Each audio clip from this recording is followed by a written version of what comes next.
Oh man, look at all these animes I got. I got animes books. I got the Dragon Balls, the One Pieces, the Akiras, uh, the Naoki Urasawa books. Man, I really wish I could get Billy Bat. That Soul Eater spinoff prequel thing, Junji Ito, uh, Batman, My Lesbian Experience with Loneliness, and the current most popular animes, Invincible. I got communist animes. I got anime video games. I really got more than this, though. I even have animes books that were made by dead people. I even got anime Blu-rays and DVDs like the Yu Yu Hakusho, the Samurai Champloo, the Trigun, the One Piece Film Red. I'm not getting a streaming service just to watch this movie. The Mirai, the Castle in the Sky, the the Sopranos. Oh, another Yu Yu Hakusho set. Oh shit. Uh, and dang, what happened? Oh yeah. Oh, there my pills go. And the Grave of the Fire Fleas. I'm a huge anime and manga fan. One of my favorite mangaka is Alan Moore. I like Dragon Ball Z, but I prefer Dragon Ball way more. And the only ongoing series that I follow would be One Piece, Berserk, and Hunter x Hunter. I remember when I was a preteen watching Adult Swim, the first anime I ever got into were Full Metal Alchemist and Bleach. I don't remember what specific age. I just know I was in middle school, and this was during a time period where Cartoon Network was just showing trash, like live action garbage. The Annoying Orange somehow got its own show, and I switched on over to anime because I wanted to see something that had more of a serious tone and was also interesting, had action. I was getting older. When I was a kid, I used to only prefer comedy stuff like Family Guy, but yeah, you know how things are. You change over time. I remember feeling so stupid though. Like I remember when Cowboy Bebop would come on, and that's well known as one of the best anime of all time, and I would just turn it off because I would be upset that Looney Tunes wasn't on TV. When I was a kid, I did watch, like I'm talking about elementary school, I did watch Pokemon, Dragon Ball Z, and Yu Gi Oh! And other four kids shows, but I didn't realize those were anime. Does anyone remember Bobo, Bobo, Bobo, Bobo, Bobo? I don't know how many Bos there are. I usually prefer series that have ended. That's why I didn't bother buying Fire Force until the series ended. Now that the series has ended, I got all the volumes over there. When I was a kid, I lived next to a public library, and my family, my mom, she didn't have that much money, so I didn't really have like a game console or not much to distract myself. So I would go to the public library and check out manga.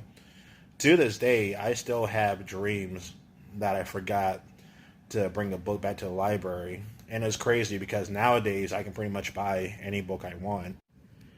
It's genuinely wonderful seeing anime get more popular. I see so many people in the nerd culture where they're like, ugh, I hate how all these normies are invading my anime space. And I'm like, dude, why? These people that are into anime, in America, they're not really affecting the Japanese stuff. Like, the Japanese don't care about American fans. You know that, right? Why do you care if people like anime as not as much as you do? Or why do you care about people being casuals? I didn't really get bullied in high school and middle school, but I remember that if you were one of those people that liked anime and manga, you were considered weird and not talkative or a weeboo. And nowadays, I hear that stuff's more accepted in schools, and I think that's awesome. I think the reason why anime has gotten more popular is because when you look at live action stuff, I mean, a lot of live action shows are just terrible. We still got awful sitcoms. I think BET is still around. A lot of live action stuff is just so boring and limited. And I'm not saying that as an anime cartoon animation lover only. There's plenty of live action stuff that I love. I freaking love Breaking Bad and Better Call Saul. But I guess with anime and manga, you can just do way more stuff creatively. I mispronounced that. Nowadays, I feel like it's especially a good time to be an anime fan because so many classic series have come to a conclusion after so many episodes. I remember marathoning Adult Swim and staying up super late at night to watch Adult Swim, and then they would later bring back Toonami. And I really do appreciate that channel for allowing anime, but having to wait one night every week just to watch one episode of a show with commercials is not that fun. Like, say what you want about streaming services, at least those are way more convenient. I mean, I might even get a streaming service myself one day just so I can marathon Gintama again. You ever seen Gintama? It's freaking hilarious and it has some really good action. Just skip the first two episodes. The first two episodes are intended for manga fans. I don't know why they started off the series like that. Skip the first two episodes. The manga, it's fine, but the anime is way more funny. Also, don't watch the English dub, it's terrible. I'm not an English dub hater. There are some series that I definitely do prefer in English. There are some series that sound better in Japanese and some series that sound better in English. I could never get into Naruto. I tried on multiple occasions, and if you made it this far into the video, you might be thinking, oh, you got to read the manga, there's no fillers, oh, there's more blood, there's less censorship. No, I read the manga, I got up to volume 18, and it was still so predictable. I don't like Naruto as a character. I actually prefer Rock Lee because it felt like Rock Lee actually had the work for himself. Naruto, it just feels like he's automatically gifted. And I know there's probably a essay out there that's like, "Oh, Naruto's not actually gifted." I'm like, I don't care. I don't like Naruto's personality at all. I low key think he deserved to get bullied. Like, volume 18, I believe that's when the time skip happened, and yeah, my biggest problem with Naruto is not only did I feel like the fights were poorly drawn, but it felt like the characters are always constantly explain what they were doing. Like, imagine in One Piece, if when Luffy does his Gum Gum bullet, he goes into detail about how it works. Like, nobody wants to hear how it works. Just show it. Don't explain it. When I was a high school teenager, I remember reading Fairy Tale when it first got big in America. And I don't remember the early volumes having much fan service, to be honest. And then as time went on, it just turned into Gooner bait. When I was in the army, I bought every volume of Attack on Titan's manga. And I thought it was interesting. I thought it was good. I didn't really like the ending that much. So I decided to donate all the volumes of Attack on Titan to my local public library. Maybe someone will like it way more than I do. Anyway, you ever seen the Akira movie? If you like the movie, I swear you're going to like the manga even more. Like, this manga has crazy good art, and it has way more story content. Seriously, the artwork is so good. I feel like it should be a sin.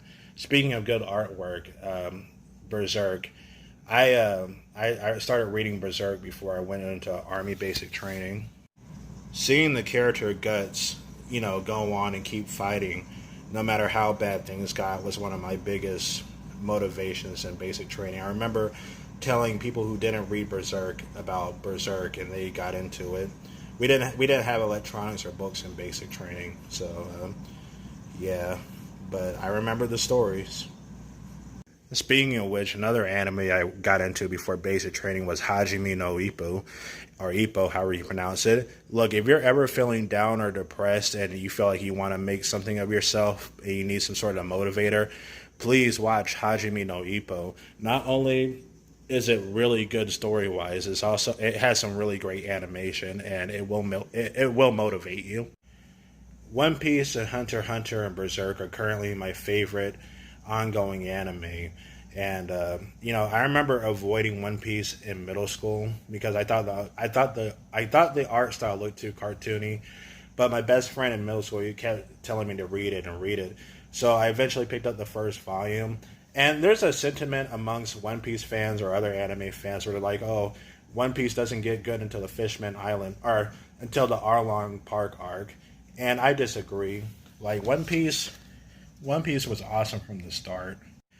Some people are, intimidated by One Piece. Like, they don't want to read all those chapters or watch the anime and experience all those fillers. And plus, the One Piece anime, it does have a habit of dragging out certain scenes, but I feel like, at least with the manga, is definitely worth it. And as time goes on, it's getting closer to an ending. Like, we are seeing huge signs that the series will be coming to an end. Hopefully within, I estimate, maybe 5 years, or maybe shorter, hopefully.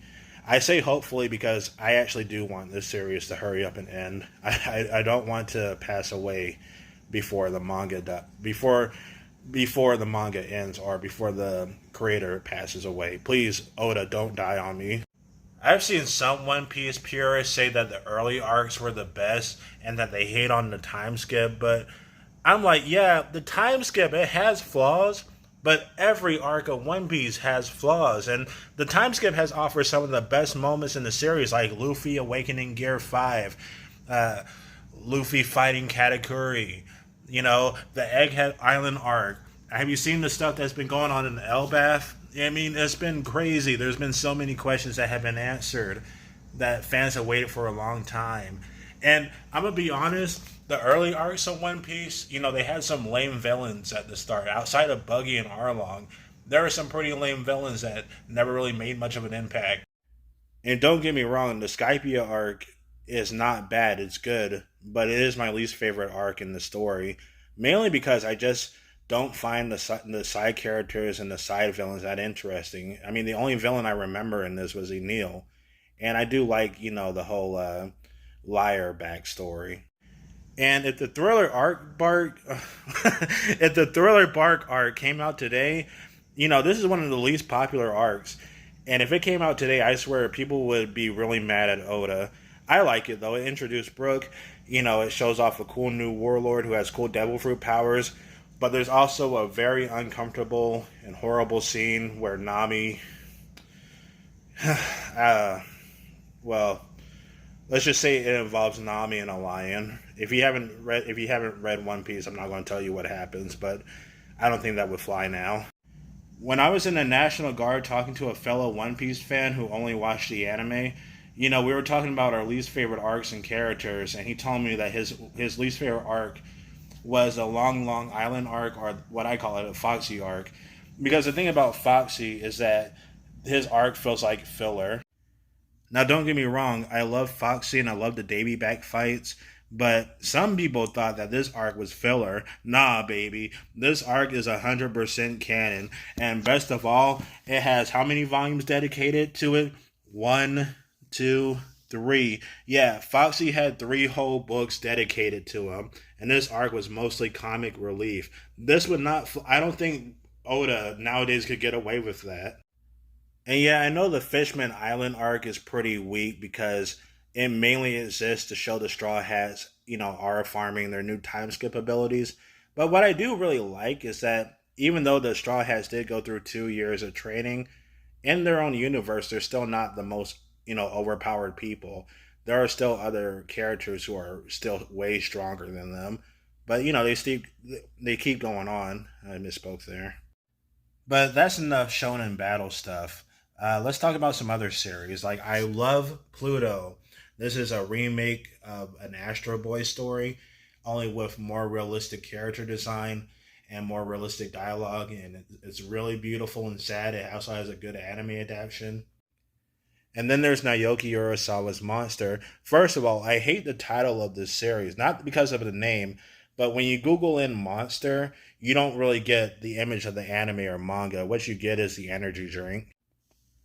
I'm not going to tell you what the story is about. I think it's best that you find out for yourself. But it is really good, and the characters were great. This is actually one of the more realistic anime and manga series I've ever read. Speaking of which, another series I really do love is Barefoot Jean. Now, this is a story about a boy who survived the Hiroshima bombing, And even before the bombing even happened, his family was already going through some hardship. We're talking about World War II Japan here. We got Japanese people starving, the government lying. Japan in the 1940s was horrible. And yeah, the Barefoot Gene is known for his movie, but it's actually the original source is actually about 10 volumes long. This is a 10 volume long manga, and thankfully you can go on Amazon and buy them for cheap. They're not that expensive. I tried looking for them on piracy websites, but I couldn't find them. So yeah, I really think you should go out and buy these manga though, even though they do have a pretty cartoony art style. The dialogue and what happens, it still feels very realistic. This manga was actually drawn and written by Kenji Nakazawa or Keiji Nakazawa. I'm dumb, sorry, but he actually survived the Hiroshima bombing as a kid. And what encouraged him to write this manga and draw it was not only because he liked to draw, but when he went to get his mother's bones, her body literally disintegrated from radiation thanks to the bomb. And yeah, I also like cute, wholesome anime like Nichijou and Lucky Star. And yeah, I got some Junji Ito books, and I'm gonna be a little honest. I think he's a little bit overhyped. I don't really think he's that much of an amazing storyteller. His artwork is definitely horrifying and great, but his stories and characters, I don't know. They feel like they just exist to build up to a shocking moment. There were actually some Junji Ito manga that I did have, but I ended up selling to a bookstore because I just couldn't get into them. I'm not going to tell you which ones though, but this I do respect the fact that he did make a lot of manga. I am keeping around Uzumaki though, definitely, and Tomy as well. To be honest, I don't really like how Uzumaki ends, but at the same time, I also like it too. It's like that Simpsons quote where Homer asks Marge if this is a good ending, and Marge is like, "It's an ending. That's all that matters." That's how Uzumaki basically ends. My favorite Junji Ito book though is No Longer Human. But the thing is, the story actually isn't Junji Ito's. This was made by an author who unfortunately decided to take his own life. But this story tells the author's own events, and Junji Ito decided to implement this story with his own art style and his own horrific drawings. It is based on a true story, by the way, and the story itself, No Longer Human, is in public domain, so pretty much anybody can do what they want with the story. I think one last book I'll talk about is 20th Century Boys, which was also written by Naoki Urasawa's Monster. I've gotten requests to actually go out and buy Naoki Urasawa's Billy Bat. However, not all the Billy Bat volumes are available in America yet. I hear Billy Bat has an amazing story, but we're going to have to wait a while before I buy it. I could read it online, but I'd rather just get the physical stuff. Anyway, 20th Century Boys. I'm not going to tell you what it's about. You're best figuring that out for yourself. Just read it. It's really good. Ending's kind of confusing, but I still really like this. I will say this though, without spoiling, Naoki Urasawa's manga, they feel very human. Like these characters in these stories feel so real, and it's beautiful, and there are some genuinely gut punching moments that feel sad. I'm also really into Hayao Miyazaki films, and yeah, that's all I gotta say. Okay, as a little bonus, here are some other things that I want to talk about. I don't have Full Metal Alchemist and Bleach in my collection because I feel like I got enough books as it is. And the thing about Full Metal Alchemist, I read that manga so much as a kid that I feel like I don't need to read it anymore. I'm conflicted though because Full Metal Alchemist Brotherhood, that's the that's the one that follows the manga story and it has better fight scenes. But the Full Metal Alchemist manga, I think it has better storytelling and pacing.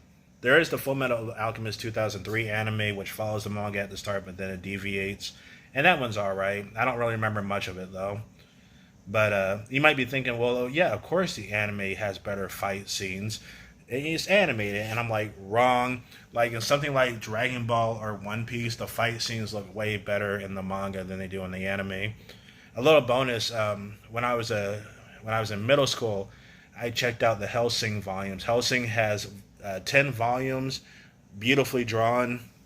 I see them at my local bookstore all the time, but I feel like I don't need to buy those though because I already know how it ends. It has a great abridged series. I really love Cowboy Bebop, and you should watch Wolf's Rain.